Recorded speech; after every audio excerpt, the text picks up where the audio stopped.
هی خوش منظری زیبای من استخوزم مسکنی بابای من هی خوش منظری زیبای من فخر دارم زان که از خاکی تویم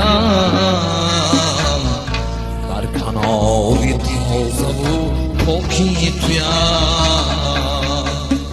فخر دارم زان که از خاکی تویم در کناری تازه و پاکی تویم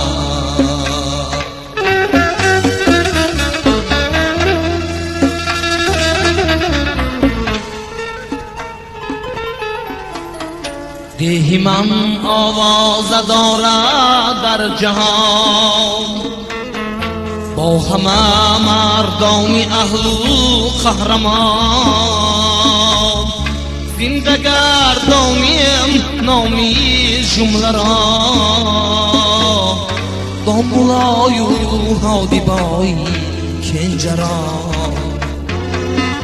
زنده گردانیم نامی جمله را دامبولای و هادی بای کنجرا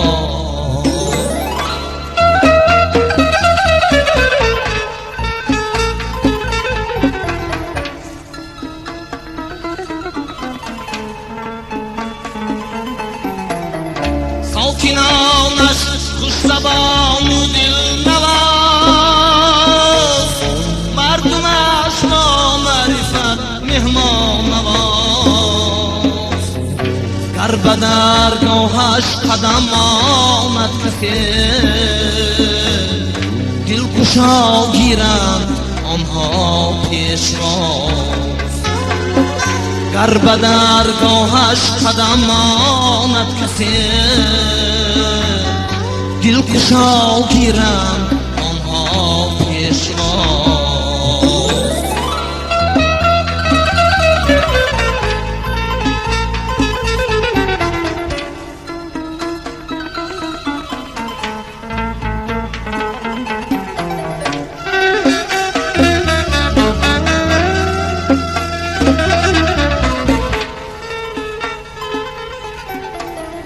ملک شهرت یار و نامدار بیار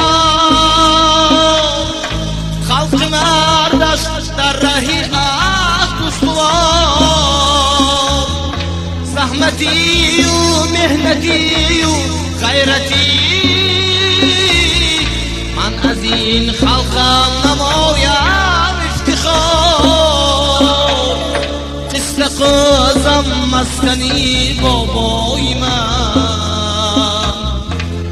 هی خوش منظری زیبای من